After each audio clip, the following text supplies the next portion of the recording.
दोस्तों, आपका स्वागत है हमारे चैनल मन की विजय में। दोस्तों, आज के वीडियो में हम बात करेंगे 16 सोमवार व्रत कथा विस्तार से। एक बार शिव जी और माता पार्वती मृत्यु लोक पर घूम रहे थे।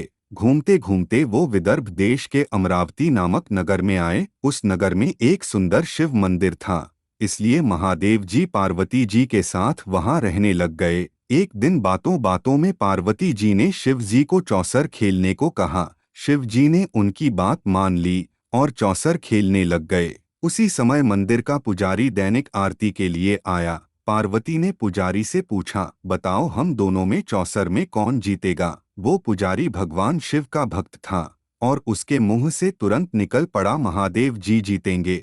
चौसर का खेल खत्म होने पर पार्वती जी जीत गई और शिवजी हार गए। पार्वती जी ने क्रोधित होकर उस पुजारी को श्राप देना चाहा। तभी शिवजी ने उन्हें रोक लिया और कहा कि ये तो भाग्य का खेल है, उसकी कोई गलती नहीं है। फिर भी माता पार्वती ने उसे कोढ़ी होने का श्राप दे दिया और उसे कोढ़ हो गया।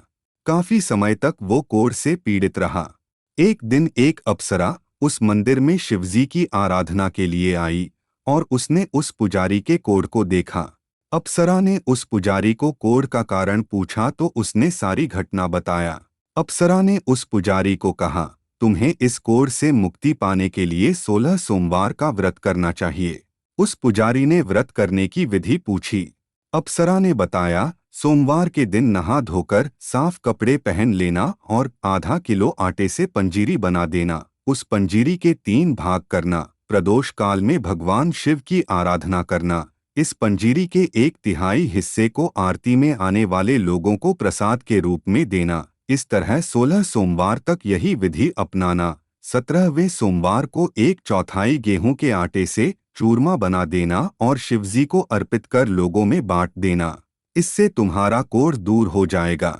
इस तरह 16 सोमवार व्रत करने से उसका कोढ़ दूर हो गया और वो खुशी खुशी रहने लगा। एक दिन शिवजी और पार्वती जी दोबारा उस मंदिर में लौटे और उस पुजारी को एकदम स्वस्थ देखा। पार्वती जी ने उस पुजारी से स्वास्थ्य लाभ होने का राज पूछा। उस पुजारी ने कहा, उसने 16 सोमवार व्रत किए जिससे उसका कोढ़ दूर हो गया। पार्वती जी इस व्रत के बारे में सुनकर बहुत प्रसन्न हुई। उन्होंने भी ये व्रत किया और इससे उनका पुत्र वापस घर लौट आया और आज्ञाकारी बन गया। कार्तिकेय ने अपनी माता से उनके मानसिक परिवर्तन का कारण पूछा, जिससे वो वापस घर लौट आया। पार्वती ने उन्हें इन सब के पीछे 16 सोमवार व्रत के बारे में बताया। कार्तिकेय यह सुनकर बहुत खुश हुआ। कार्तिकेय ने अपने दूर गए ब्राह्मण मित्र से मिलने के लिए उस व्रत को किया और 16 सोमवार होने पर उनका मित्र उनसे मिलने विदेश से वापस लौट आया।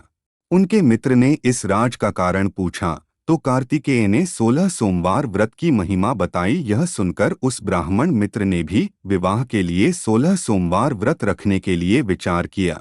एक दिन राजा अपनी पुत्री के विवाह की तैयारियां कर रहा था। कई राजकुमार राजा की पुत्री से विवाह करने के लिए आए। राजा ने एक शर्त रखी कि जिस भी व्यक्ति के गले में हथिनी वरमाला डालेगी उसके साथ ही उसकी पुत्री का विवाह होगा। वो ब्राह्मण भी वही था और भाग्य से उस हथिनी ने उस ब्राह्मण के गले में वरमाला डाल दी और शर्त के अनुसार राजा ने उस ब्राह्मण से अपनी पुत्री का विवाह करा दिया। एक दिन राजकुमारी ने ब्राह्मण से पूछा, आपने ऐसा क्या पुण्य किया जो हथिनी ने दूसरे सभी राजकुमारों को छोड़कर आपके गले में वरमाला डाली।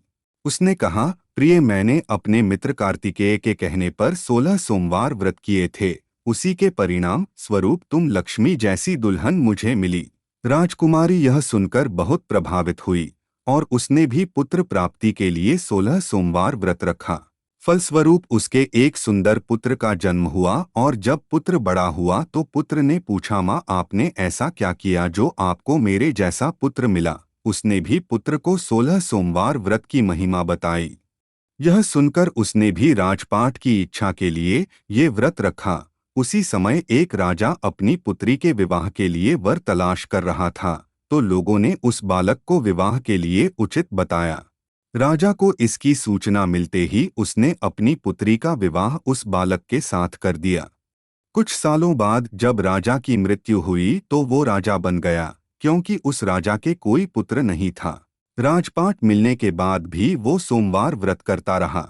एक दिन 17वें सोमवार व्रत पर उसकी पत्नी को भी पूजा के लिए शिव मंदिर आने को कहा, लेकिन उसने खुद आने के बजाय दासी को भेज दिया। ब्राह्मण पुत्र के पूजा खत्म होने के बाद आकाशवाणी हुई, तुम अपनी पत्नी को अपने महल से दूर रखो वरना तुम्हारा विनाश हो जाएगा। ब्राह्मण पुत्र ये सुनकर बहुत आश्चर्यचकित हुआ। महल वापस लौटने पर उसने अपने दरबारियों को भी ये बात बताई तो दरबारियों ने कहा कि जिसकी वजह से ही उसे राजपाट मिला है वो उसी को महल से बाहर निकालेगा। लेकिन उस ब्राह्मण पुत्र ने उसे महल से बाहर निकल दिया। वो राजकुमारी भूखी प्यासी एक अनजान नगर में आई। वहां पर एक बूढ़ी औरत धागा बेचने बाजार जा रही थी। जैसे ही उसने राजकुमारी को देखा तो उसने उसकी मदद करते हुए उसके साथ व्यापार में मदद करने को कहा। राजकुमारी ने भी एक टोकरी अपने सर पर रख ली। कुछ दूरी पर चलने के बाद एक तूफान आया और वो टोकरी उड़कर चली गई। अब वो बूढ़ी औरत रोने लग गई और उसने राजकुमारी को मनहूस मानते हुए चले जाने को कहा। उसके बाद वो एक तेली के घर पहुंची। उसके वहां पहुंचते ही सारे तेल के घड़े फूट गए और तेल बहने लग गया। उस तेली ने भी उसे मनहूस मानकर उसको वहां से भगा दिया। उसके बाद वो एक सुंदर तालाब के पास पहुंची और जैसे ही पानी पीने लगी उस पानी में कीड़े चलने लगे और सारा पानी धुंधला हो गया। अपने दुर्भाग्य को कोसते हुए उसने गंदा पानी पी लिया और पेड़ के नीचे सो गई। जैसे ही वो पेड़ के नीचे सोई उस पेड़ की सारी पत्तियां झड़ गईं। अब वो जिस पेड़ के पास जाती उसकी पत्तियां गिर जाती थीं। ऐसा देखकर वहां के लोग मंदिर के पुजारी के पास गए।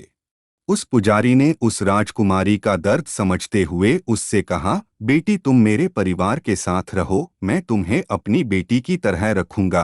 तुम्हें मेरे आश्रम में कोई तकलीफ नहीं होगी। इस तरह वह आश्रम में रहने लग गई। अब वो जो भी खाना बनाती या पानी लाती उसमें कीड़े पड़ जाते। ऐसा देखकर वो पुजारी आश्चर्यचकित होकर उससे बोला, बेटी तुम पर ये कैसा कोप है जो तुम्हारी ऐसी हालत है। उसने वही शिव पूजा में ना जाने वाली कहानी सुनाई। उस पुजारी ने शिवजी की आराधना की और उसको 16 सोमवार व्रत करने को कहा, जिससे उसे जरूर राहत मिलेगी। उसने 16 सोमवार व्रत किया और 17वें सोमवार पर ब्राह्मण पुत्र उसके बारे में सोचने लगा, वह कहाँ होगी, मुझे उसकी तलाश करनी चाहिए। इसलिए उसने अपने आदमी भेजकर अपनी पत्नी को ढूंढने को कहा। उसके आदमी ढूंढते ढूंढते उस पुजारी के घर पहुंच गए और उन्हें वहां राजकुमारी का पता चल गया। उन्होंने पुजारी से राजकुमारी को घर ले जाने को कहा, लेकिन पुजारी ने मना करते हुए कहा, अपने राजा को कहो कि खुद आकर इसे ले जाएं। राजा खुद वहां पर आया और राजकुमारी को वापस अपने महल लेकर आया। इस तरह जो भी यह 16 सोमवार व्रत करता है उसकी सभी मनोकामनाएं पूरी होती हैं। वीडियो को अंत तक देखने के लिए आपका धन्यवाद।